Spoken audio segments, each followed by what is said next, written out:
paz, irmãos. Diga assim: Deus é bom, todo tempo, toda hora, em todo lugar. Deus é bom. Diga assim: está escrito: provai e vede que Deus é bom. Quantos já fizeram prova do Senhor aí? Levanta as mãos. Amém? Você pode testemunhar que Ele é bom mesmo? Amém. Deus é muito bom, irmãos. Eu quero agradecer a oportunidade que Deus nos concede nessa tarde, mais uma vez, de poder estar nessa amada casa. É a minha casa, né? A Bíblia diz que o bom filho a casa torna, né, Heber? E nós só saímos daqui por força ministerial mesmo, chamada a largar de tendas, né? Porque senão estaria com a minha família até hoje aqui. É uma casa onde nós aprendemos sobre o Senhor, crescemos, né, no Senhor e tenho muitas boas recordações aqui, né, desse ministério, dessa igreja. E a irmã Léo é sempre a que faz a intermediação, né, entre o ministério das senhoras aqui e a minha pessoa, para que possamos estar aqui. Inclusive, essa minha vinda foi adiada do ano passado. Na semana que eu viria, na quarta-feira que eu viria ministrar aqui, foi em março do ano passado, foi quando fechou tudo por conta dessa pandemia, né? Mas estamos superando, irmãos, né? Vamos nos cuidar, continuar nos cuidando, e quanto mais rápido for o processo de imunização, os irmãos podem ter certeza que mais rápido os índices aí vão estar caindo e vamos ter um pouco mais de segurança, né? Eu trabalho na área da saúde e tenho um contato com muitos médicos e técnicos especialistas da área. Então, meus queridos, a vacina é a solução, sim, para que isso venha estar sendo minimizado dia após dia. Amém? Amados, é bom estar aqui. Eu quero remir o tempo ministrando a palavra do Senhor para vocês, né? Então, eu vou pedir que você abra a sua Bíblia no texto de Jeremias, capítulo 23, do profeta Jeremias.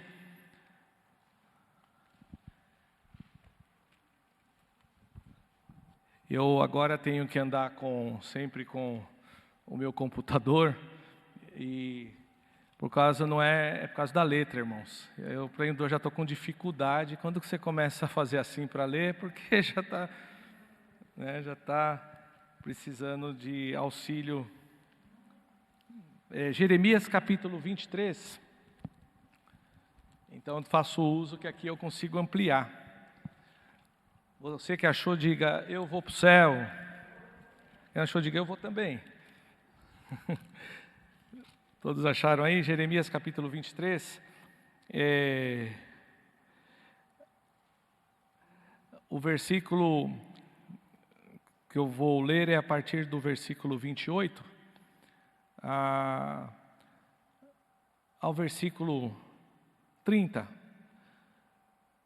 Acharam? Tudo bem? Glória a Deus. Eu vi que está sendo projetado ali também. Os irmãos aí são rápidos aí na projeção. Diz assim a palavra do Senhor, olha só: o profeta que tem sonho, conte-o como apenas sonho, mas aquele em quem está a minha palavra, fale a minha palavra com verdade. E aí o profeta faz uma pergunta aqui: que tem a palha com o trigo, diz o Senhor? Não é a minha palavra fogo, diz o Senhor, e martelo que esmiuça a penha? Portanto, eis que eu sou contra esses profetas, diz o Senhor, que furtam as minhas palavras, cada um ao seu companheiro. Até aí, Deus abençoe a leitura dessa palavra. Amém, meus queridos? Vamos orar mais uma vez, né? A irmã Kátia já orou por mim. Mas vamos orar pedindo a orientação de Deus para essa ministração. Amém? Pai Santo, em nome de Jesus, eu quero pedir a orientação do Teu Espírito para falar ao Teu povo a Tua palavra nessa tarde, tendo a convicção de que o Senhor opera sinais, maravilhas e prodígios no nome do Teu Santo Filho Jesus Cristo, porque a Tua palavra ela é viva e ela é eficaz. Que meu eu, Senhor, ele vá para de trás da cruz de Cristo nessa tarde, e que somente a Tua palavra, na unção do Teu Espírito Santo, possa, Senhor, confortar, consolar, edificar, exortar os Teus filhos e as Tuas filhas que aqui estão. Que a bênção do Senhor, que enriquece e não acrescenta dores, Pai, esteja sobre as nossas vidas. Pai, nós Te agradecemos e Te louvamos, no precioso nome de Jesus. Se você crê, diga amém, diga graças a Deus, amém. Irmãos, estou muito feliz que eu pude rever algumas irmãs aí, fazia muitos anos que eu não via, a irmã Luísa, a irmã Márcia, né, já tinha bastante tempo. As outras irmãs a gente acabou vendo na última ocasião que tive aqui, mas tinha algumas que já faziam muitos anos. Irmã Luísa, especificamente, me conhece desde 1992, faz o sinalzinho aí com a mão aí. 1992, eu tinha 23 anos nessa época e ensinava num grupo familiar ali no Mangaló, um grupo familiar que era daqui da Igreja Batista da Lapa, na época que nós estávamos trabalhando com grupos familiares, né, o Ministério da Família e grupos familiares. E eu dirigi esse grupo com 23 anos, e ela fazia parte desse grupo, né?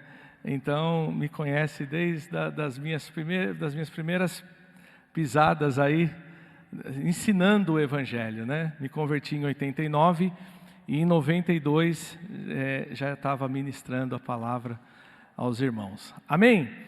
Irmãos, a palavra que o Espírito Santo colocou ao meu coração nessa tarde é para falar um pouco com os irmãos sobre o batismo de fogo.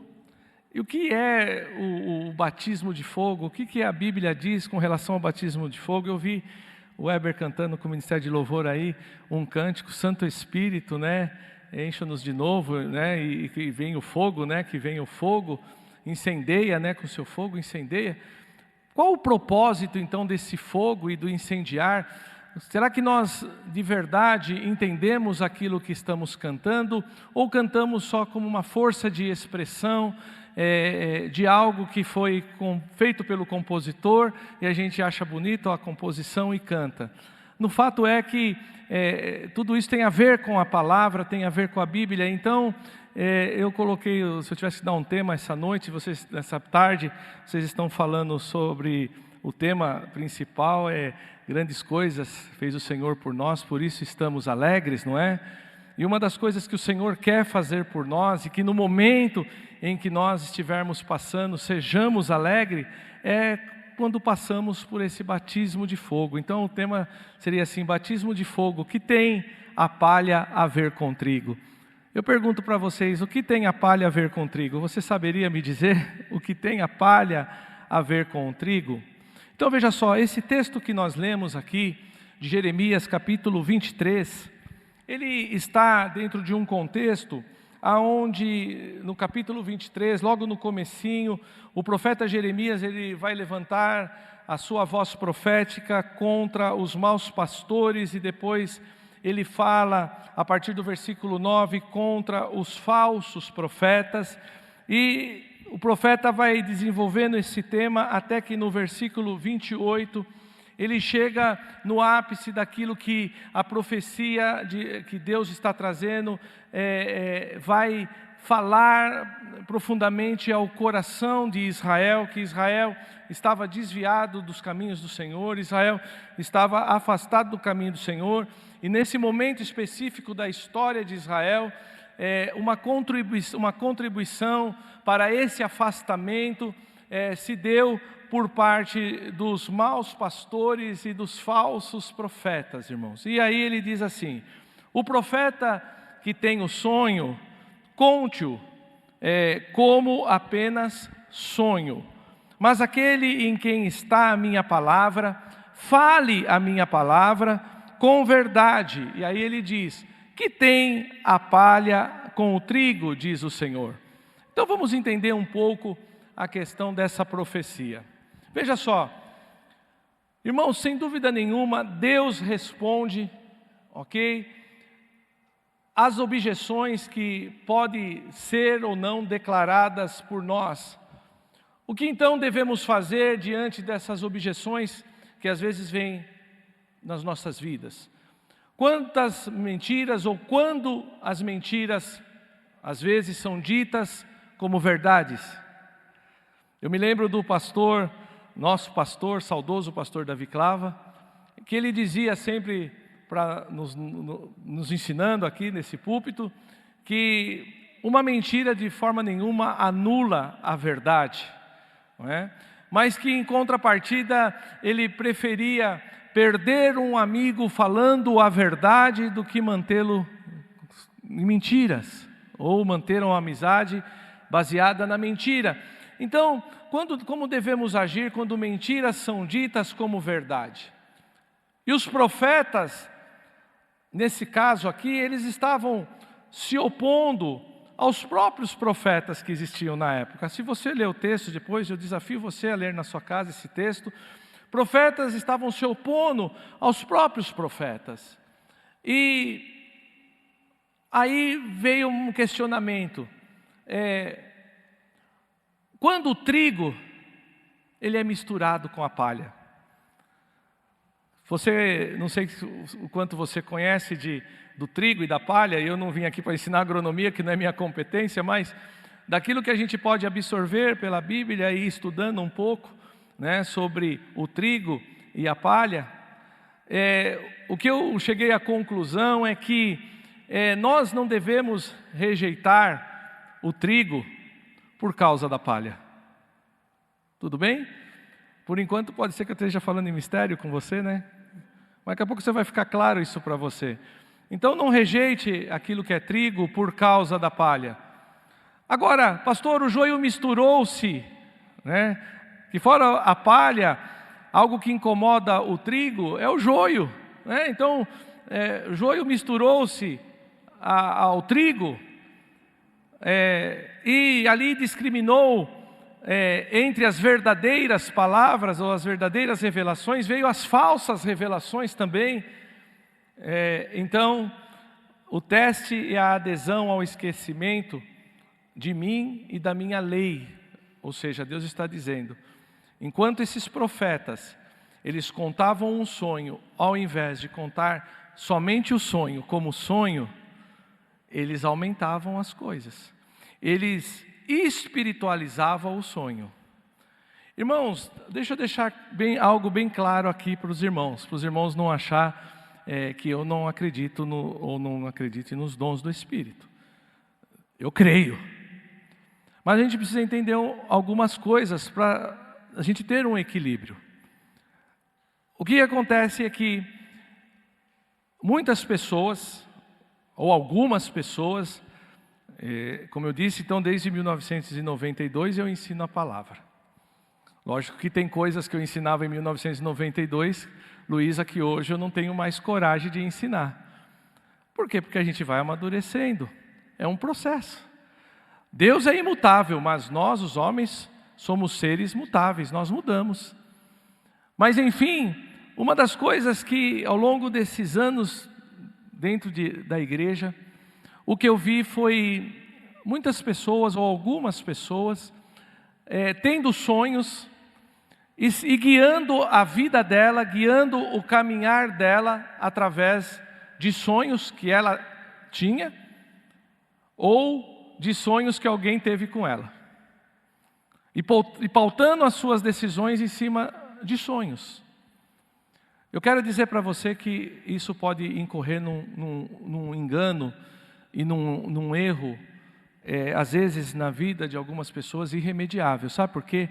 Eu vi ministérios sendo destruídos por conta de alguém ter um sonho, e esse alguém que teve o sonho era tido pela igreja como um profeta de Deus, e interpretou o sonho como literal, né? e interpretar um sonho que você tem como literal, você pode cometer erro contra as pessoas. E cometendo erro contra as pessoas, você pode ferir o rebanho do Senhor. E uma vez ferido o rebanho e disperso o rebanho, é muito difícil você depois restaurar isso ou consertar esse estrago. Então o que acontece?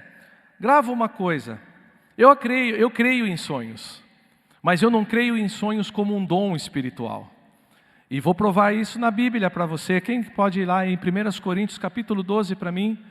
1 Coríntios capítulo 12, Paulo vai falar sobre o Espírito Santo, sobre os dons do Espírito Santo. Amém? Eu quero deixar isso fundamentado no coração de vocês pela palavra, para que vocês não fiquem com a minha palavra, mas vocês possam confrontar se aquilo que eu estou falando é palavra. Então veja só, Paulo em 1 Coríntios 12, ele diz algo assim, olha, a respeito dos dons espirituais, não quero irmãos, versículo 1 de 1 Coríntios, não quero irmãos que sejais o quê? Ignorantes. O que é ignorante? Sem conhecimento. Então nós precisamos buscar o conhecimento, ter conhecimento.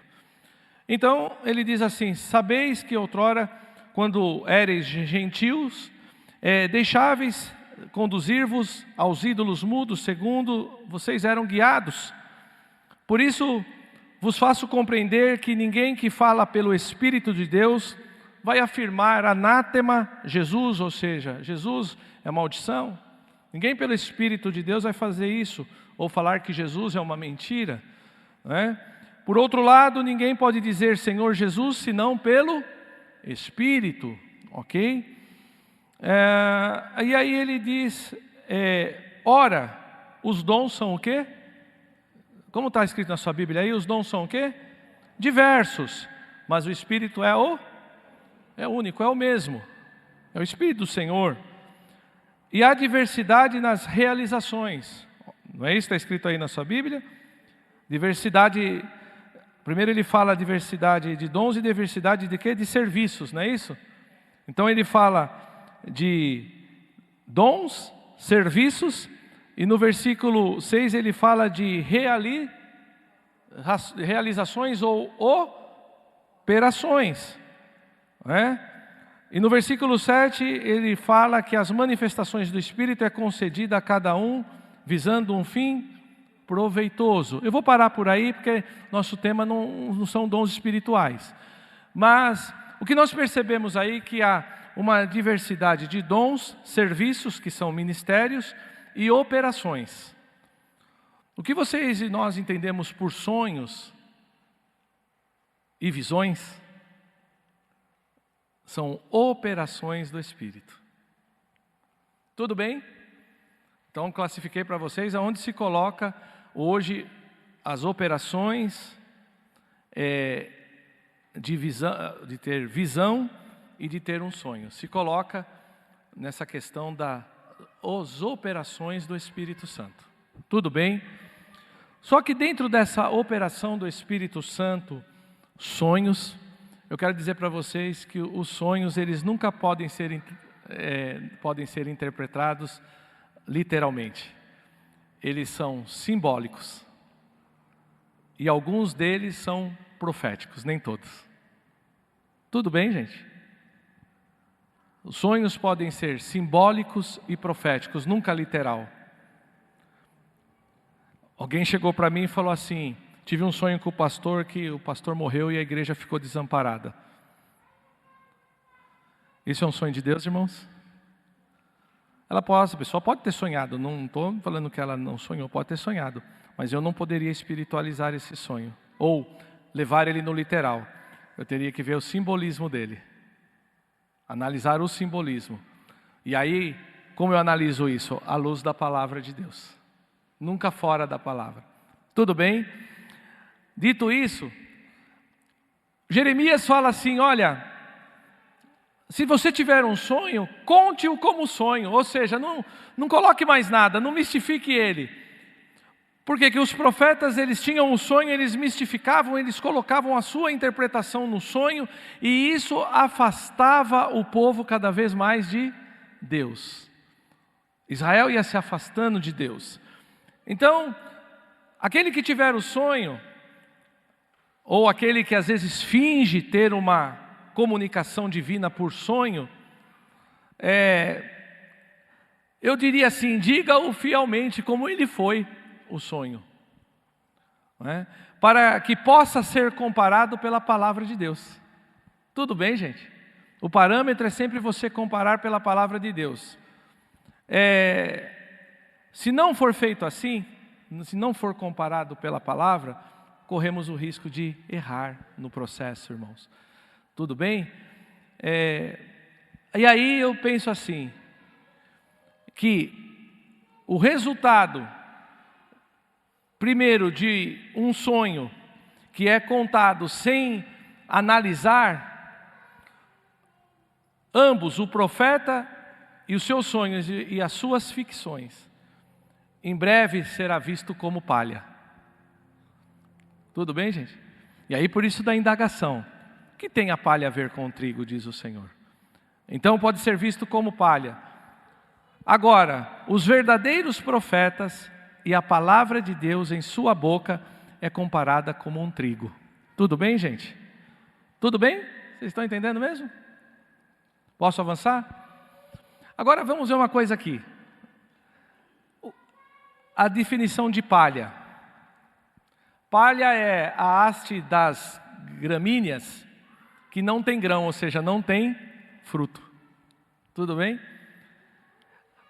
O trigo já é um gênero também das gramíneas que produz o grão de que se faz então aí o pão, ok? E o joio. Joio também é um gênero de gramíneas de uma espécie, se mistura aos cereais, então ele pode se misturar ao trigo, aos outros cereais, não é só ao trigo não, aos outros cereais. Ele se mistura aos cereais, produzindo nesses cereais grandes estragos. É difícil de extirpar as suas sementes, conservando muito tempo na terra o seu poder germinativo. Então preste atenção aqui agora. Jesus falou algo sobre isso. Vocês lembram? Que Jesus falou sobre o joio e o trigo? Veja só, irmãos. O fato é que na igreja, não estou falando essa igreja, não estou falando a igreja ali na Vila Zate, não. Estou falando no corpo de Cristo, na Universal Assembleia dos Santos, estou usando um termo bíblico, na comunhão dos santos. Jesus disse que a boa semente foi semeada, mas veio o inimigo durante a noite e semeou junto à boa semente do trigo, semeou o quê? O joio. E não é competência minha e sua tirar o joio ou separar o joio do trigo. Jesus fala que o joio, ele cresce junto com o trigo. Amém? Se eu, como pastor, for tirar o joio do meio do trigo, eu vou arrancar o trigo junto. Faz sentido o que eu estou dizendo aqui? E quantas famílias às vezes destruídas, quantos lares destruídos, porque alguém diz assim, eu vou tirar este joio do meio do trigo, mas tira o joio, mas arranca o trigo junto. Arranca aquilo que é sagrado junto, aquilo que é bom junto. Então Jesus ensinou algo, não, olha, deixai o joio crescer juntamente com o trigo. Eles vão crescer juntos. Mas vai chegar um momento que o joio, Jesus falou, ele cresce mais que o trigo, sabia? Agora eu vou ensinar um mistério para vocês. Como que os anjos vão conseguir fazer essa distinção do joio e do trigo? Sabe como que é? Eu estive em Israel em 1998 e vi uma plantação de trigo. É a coisa mais linda, irmãos, quando ele está pronto para a colheita. Sabe o que acontece com o joio quando ele está carregadinho? O joio não, o trigo? Ele se inclina. O joio ele continua crescendo. Então para os anjos vai ser fácil. Esse é joio, esse eu vou arrancar. Porque aquele que está carregado, o trigo, está inclinado. Então isso são simbologias, irmãos, que retrata aquilo que Jesus estava falando ali, através daquela parábola ao seu povo. Agora veja só, algo interessante. Mateus capítulo 3, a partir do versículo 11, aí que eu agora vou começar a fechar essa ministração com vocês. Mateus capítulo 3, versículo 11, está escrito assim, ó: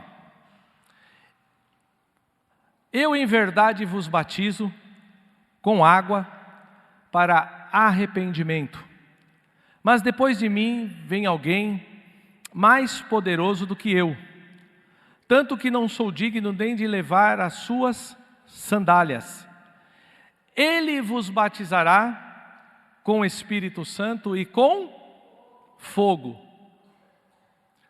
Ele traz a pá em sua mão, e separará o trigo da palha, recolherá no celeiro o seu trigo, e queimará a palha no fogo, que jamais se apaga. E aí eu coloquei um grifo meu aí, se você quiser colocar na sua anotação aí, o batismo de Jesus. Esse batismo é o batismo de Jesus, irmãos. Amém? Vamos entender um pouco o que está sendo dito aqui? Esse texto está dentro de um contexto onde chegaram para João Batista, o precursor de Cristo, e disseram para ele assim: Tu és o Cristo? Tu és o Messias? Ele falou assim: não, olha, aquele que vem após mim, ele é mais poderoso que eu. Eu não sou digno de desatar as suas sandálias, né, ou de levar as suas sandálias. E ele diz: mas ele vos batizará com o Espírito Santo e com fogo. Você percebe que são dois batismos distintos aí? Espírito Santo é um batismo que Jesus nos dá, Jesus nos faz, e com fogo é um outro batismo. Vocês percebem a diferença aí? Por que eu estou dizendo isso para vocês? Para deixar claro para vocês que o batismo com fogo não tem nada a ver com aqueles repleplé que a gente vê nas igrejas, não. Isso aí tem a ver com o Espírito Santo mesmo, com os dons, com os carismas de Deus, mas não com o fogo. O fogo tem uma outra ilustração bíblica com relação ao fogo. Então o batismo com fogo, irmãos, tem a ver com purificação. Ele é mais poderoso do que eu, disse Jesus. Ele vos batizará com o Espírito Santo e com fogo. E o batismo com fogo tem a ver com o versículo que vem a seguir, o versículo 12. Você está com a sua Bíblia aberta aí? Então, mas você que está anotando, anota aí. Tem a ver com 3,12 de Mateus. O batismo com fogo, as próprias escrituras, Mateus 3,12. A própria Escritura nos dá a definição do batismo com fogo. Ele traz a pá em sua mão. Ele quem aqui? Jesus. Ele traz a pá em sua mão e separará o trigo da palha. Recolherá no celeiro o seu trigo e queimará a palha no fogo que jamais se apaga. Esse é o batismo de Jesus. Então veja só. O batismo com fogo, ele tem a ver com a purificação. Vocês lembram de um texto de um profeta de Israel que diz assim que eu me assentarei sobre a minha congregação e tenho nas minhas mãos o fogo do ourives e o sabão do lavandeiro? Já leram isso? O que significa que o profeta está dizendo aí? A voz de Deus, a boca de Deus, Deus falando através do profeta, diz assim: eu me assento sobre a minha congregação e tenho nas minhas mãos o fogo do ourives e o sabão do lavandeiro. Os mais antigos aqui, lembram do pastor Nicolino? Alguém lembra? A Kátia lembra. Ah, três irmãos, hein, pastor? Saudoso pastor Nicolino. Você lembra também? Pastor Nicolino era pastor da congregação do Carumbé E ele era joalheiro, ele era ourives, fazia joias bonitas. E uma vez, eu era menino, moço, tinha 20 e poucos anos, eu estava ouvindo uma aula dele na escola dominical. E ele falou o seguinte, que quanto maior a temperatura do fogo sobre o ouro, maior pureza se retém do ouro. Não existe ouro 100% puro, porque senão não dá liga, ele falava. Então, mas se você quer um ouro puro, então mais fogo você tem que colocar nesse ouro. Então, quanto mais fogo, mais puro o ouro fica. Ok? Então, aquilo marcou a minha vida, sabe por quê? Porque quando o profeta aqui, João Batista, ele fala que Jesus tem na sua mão a pá, e que ele vai limpar a sua eira, eu entendo que a eira é a igreja. É a igreja dos santos convertidos, irmãos. Amém? É a eira do Senhor. E diz que ele, Jesus, tem na sua mão a pá. O que acontece quando você vai malhar o trigo? Que malhar o trigo, você sabe, tem que ser malhado na eira, né? Gideão estava fora de posição, ele estava malhando trigo no lagar porque ele estava escondido. Malhar o trigo é na eira, lugar aberto. Então, Jesus fala que o trigo é malhado na eira e ele tem na sua mão a pá. Então, quando você vai fazer malhar o trigo, o que a pessoa faz? Ela pega a pá,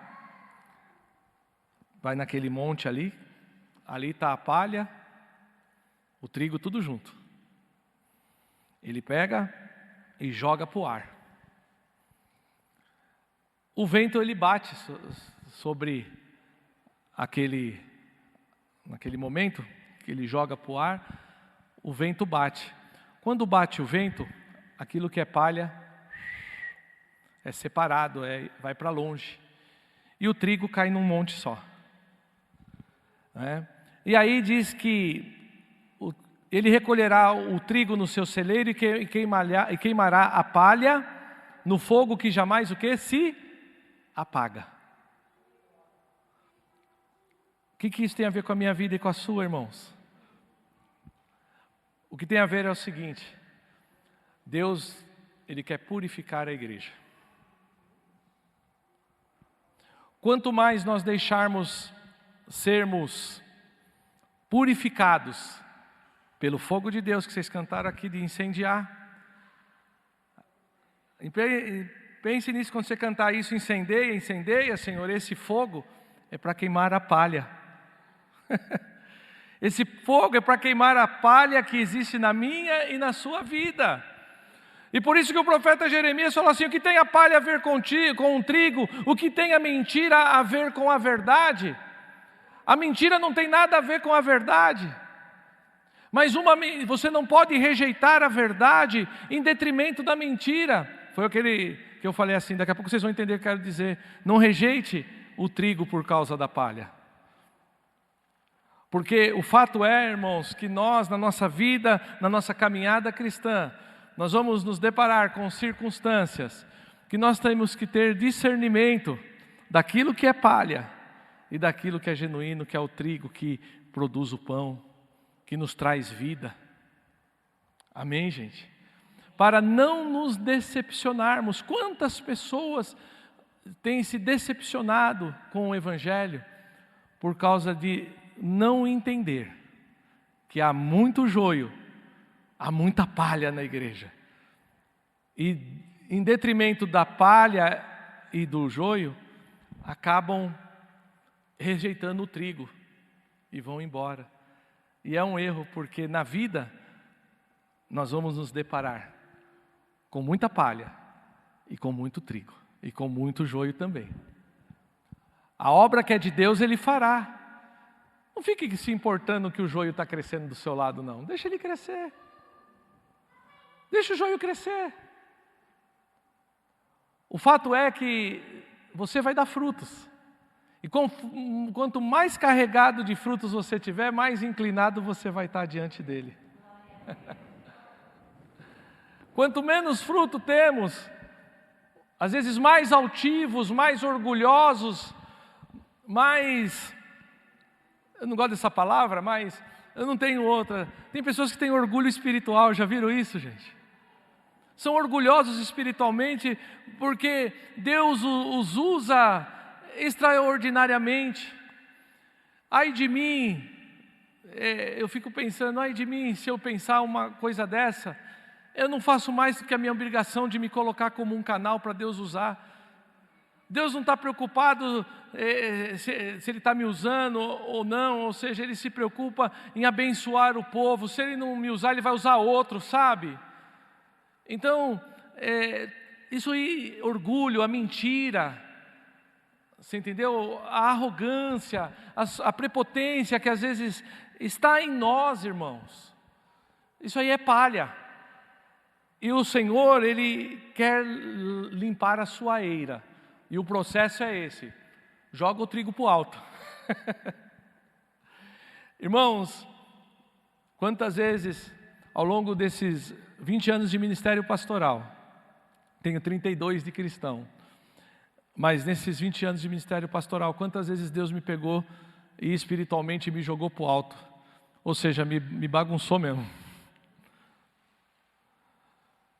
E eu falei assim, esse processo não é fácil, Senhor, porque o Senhor está querendo tirar a palha, e a palha, ela vai para um lugar, Kátia, que é um fogo inextinguível, é um fogo que fica eternamente queimando. Sabe por quê?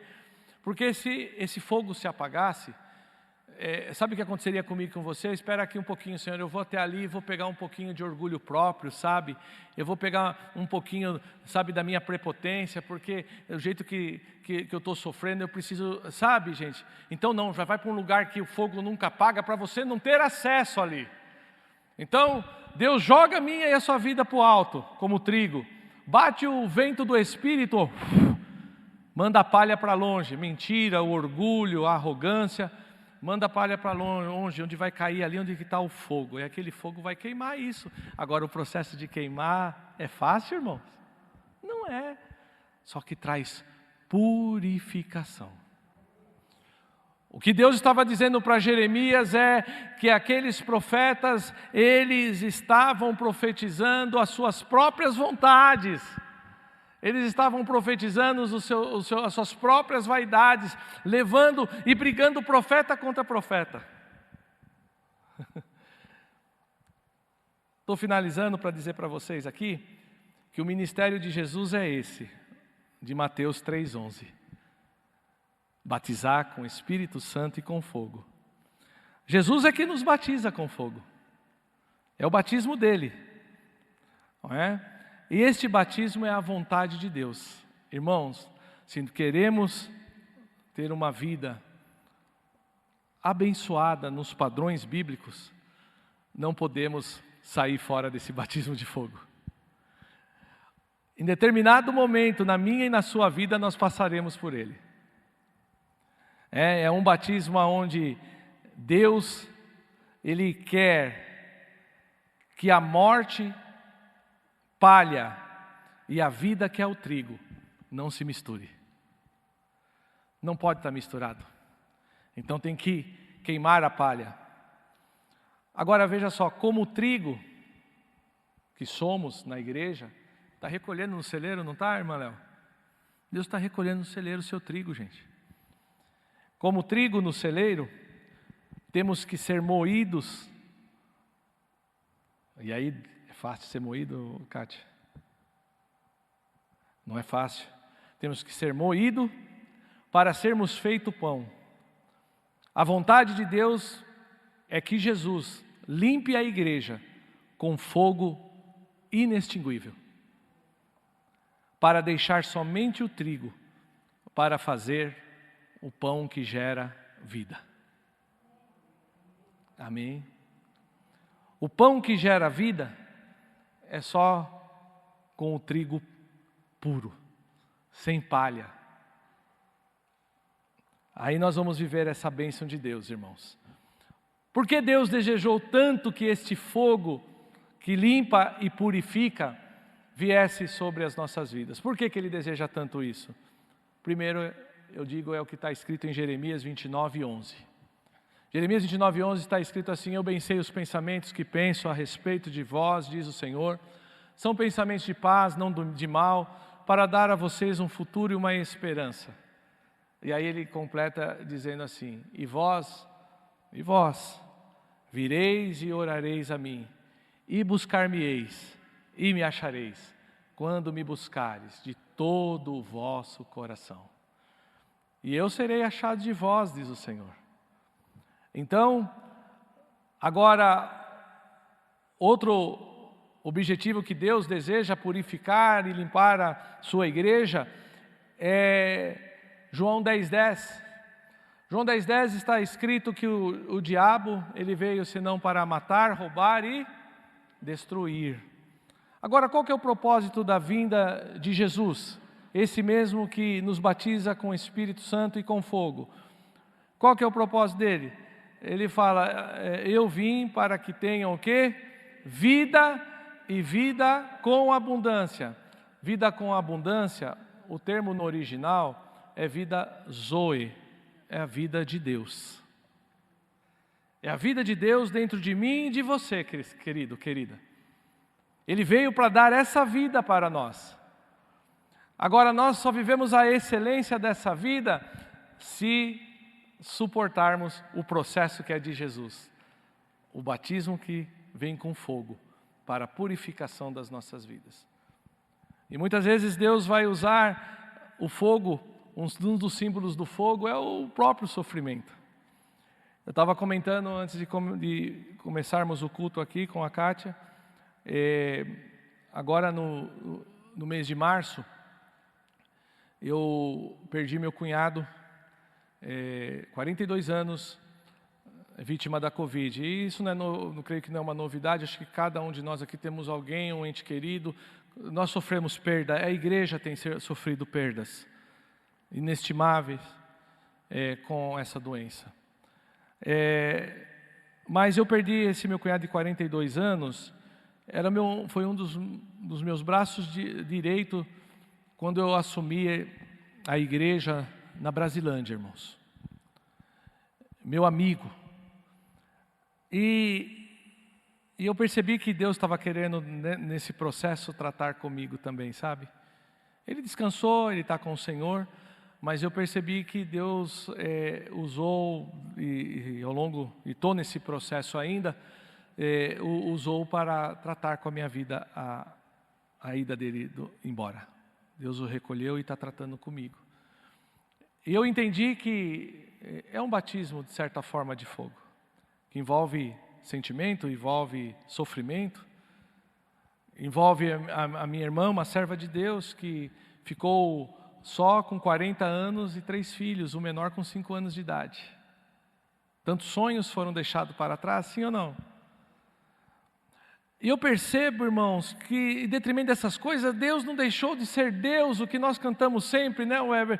Se Ele curar, Ele é Deus, se Ele não curar, Ele continua sendo Deus. Pois é, igreja, o que eu mais anseio de ver no corpo de Cristo é que nós venhamos vivenciar essas coisas que cantamos. Não no momento da perda ou da dificuldade. Cantar é fácil, mas a vivência, a prática disso é que é difícil. Ah, Senhor, incendeia mesmo, tem que incendiar. Fogo do Espírito desce, nos incendeia. Mas entenda que quando o fogo do Espírito desce sobre a minha e tua vida para nos incendiar, é porque ele tem um propósito, te purificar. E te purificar como se purifica o ouro. Ele fala, eu tenho fogo do ourives na minha mão, o sabão do lavandeiro. Minha avó falava que o sabão do lavandeiro é um sabão que machuca até as mãos. Eu não conheci não, mas disse que tira todo o encardido da roupa. O sabão do lavandeiro é áspero o negócio, machuca as mãos. Minha avó falava isso. Deus deseja que nós sejamos livres do pecado, por isso do batismo de fogo. Amém, gente? Ele deseja que sejamos livres do pecado. E eu finalizo essa ministração com vocês, para nós orarmos, eu já passar para a irmã Kátia, para quem devido a encerrar aqui, dizendo para vocês o seguinte: quando foi agora no 2 meses atrás, o batismo com fogo continuou. Ficou eu, minha esposa, meu filho e a minha futura nora, os 4 de uma vez só, infectados com esse vírus. Engraçado que eu trabalho na saúde, passei 1 ano e meio, 1 ano e 4 meses, praticamente linha de frente, e não peguei isso. Até a Kátia falou, mas agora no metade para o final, né? E nem foi no hospital que eu peguei, isso eu tenho certeza. Aí peguei essa doença, já tinha sido vacinado as 2 vezes, as 2 doses. Mas aí, só para concluir para vocês, quando foi no 8º dia, e aí tem uma irmã que é enfermeira na igreja que eu pastoreio, né? Eu perguntei para ela como que deveria ser os procedimentos. Ela nos ajudou muito em algumas coisas, porque o protocolo que me deram era tomar dipirona e loratadina se tivesse tosse. Aqui falou, não tem remédio. A ciência diz, não tem remédio. Cientificamente falando, não tem remédio, irmãos. É tudo suposições, né? Tratamento preventivo são suposições, tá?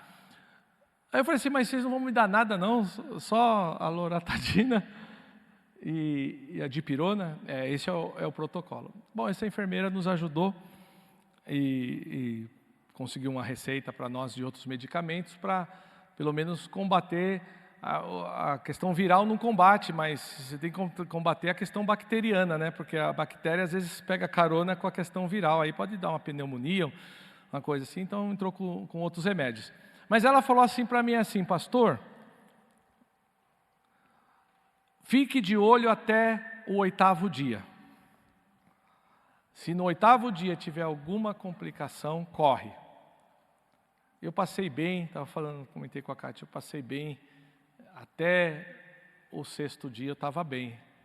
Mas estava bem mesmo, se eu quisesse trabalhar até dava. Não fui porque os primeiros 10 dias você está contaminando. Depois de 10 dias cessa o ciclo, você já não transmite mais. Mas estava bem. Quando foi no bendito 7º dia, eu fiquei mal pra caramba. Desculpa a expressão, pra caramba, tá? Fiquei mal pra carambola, pra chu. Aí febre alta, o corpo moído, uma dor terrível no corpo, e tosse, não conseguia levantar da cama. E é interessante, irmãos, presta bem atenção, se vocês não teve, eu não desejo em hipótese nenhuma que vocês peguem esse negócio aí. Que Deus livre vocês disso aí, desse mal. Livre mesmo, se vocês não pegaram. Mas se vierem a pegar, creia que Deus é poderoso e Ele é poderoso para te curar e te libertar, como fez comigo. Mas ela é uma doença que, fora a carga, é isso que muitos às vezes não compreendem. Fica essa guerra. Uma coisa que me deixa triste é ver irmãos, desculpa irmãos, eu não acompanho redes sociais dos irmãos, eu acompanho a minha rede social, mas às vezes o pessoal publica, Heber, tanta bobagem, que eu falo assim, é melhor eu me calar, porque senão eu vou criar inimizade. Só quando o negócio é muito grave, que daí eu falo, opa, gente, espera aí, essa polarização não pode nos afastar do amor de Cristo. Mais do que essa polarização política que nós estamos vivendo, o que nos une é o amor de Cristo. E Cristo não é esquerda nem de direita, Cristo ele é um governo teocêntrico. Esse é o governo do reino de Deus. O reino milenário é Deus no centro, não é outra coisa. Então eu tenho a ver com o reino de Deus, não com essas coisas aí toda não. Então aí eu falo alguma coisa, mas me entristece algumas colocações, porque, irmãos, essa doença, ela tem um cunho espiritual também, e muito forte. O filho do pastor Arlindo, o falecido pastor Arlindo da igreja quadrangular da Vila Zate, o filho dele pegou Covid, ficou internado. E ele teve o seguinte testemunho, uma pessoa que não era de religião nenhuma, ele falou assim para ele, que era o seguinte, eles estavam internado os dois, aguardando vaga para a UTI. Os dois. O filho do doutor Arlindo subiu a vaga para a UTI primeiro, ele foi. Esse camarada, depois de 2 dias, surgiu a vaga para a UTI, subiu, ficaram no mesmo pavilhão, vaga de UTI. E quando esse senhor subiu, ele falou para o filho do pastor Arlindo o seguinte: o senhor, eu vou falar uma coisa para o senhor estava lá embaixo comigo, não estava? Estava sim. Então, o senhor subiu primeiro. Lá embaixo, eu via, ele falou assim, ó, eu não sou, esse senhor falou, eu não sou espírita, eu não sou católico, eu não sou crente, eu não sou nada. Eu não sou de religião nenhuma, mas preciso te contar uma coisa. Quando estávamos lá embaixo, eu via vários vultos que tentavam se apropriar das pessoas. E agora que eu subi para cá, eu estou observando algumas coisas e geralmente é a partir das 6 horas da tarde. Estranho, né? Quem conhece um pouquinho de batalha espiritual deve entender o que eu estou dizendo. Tem alguns horários chaves que demônios são liberados, né? Aí, sempre por hora das 6 horas da tarde, sabe o que eu tenho observado aqui? Vem uns vultos assim, parece uns homens assim, mas tudo de umas roupas pretas assim. E eles começam a pular nas pessoas. Quando eles pulam nas pessoas, as pessoas começam a ter crise. Aí uns têm que ser entubados, outros vão até a óbito aqui. E engraçado que quando eles iam pulando assim, quando chegava na sua cama, eles pulavam fora, eles saíam de lado. Eles iam tudo embora, eles não se aproximavam de você. E aí eu fiquei olhando bem para a sua cama, eu vi a manifestação assim de uma luz muito forte sobre a tua cama. Quem é que estava protegendo ali? O Filho de Deus ali. Então tem uma carga espiritual nessa doença. Então, irmãos, presta atenção.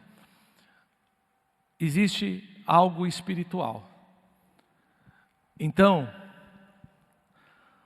não é o presidente da República que é culpado das pessoas estar morrendo, tá certo?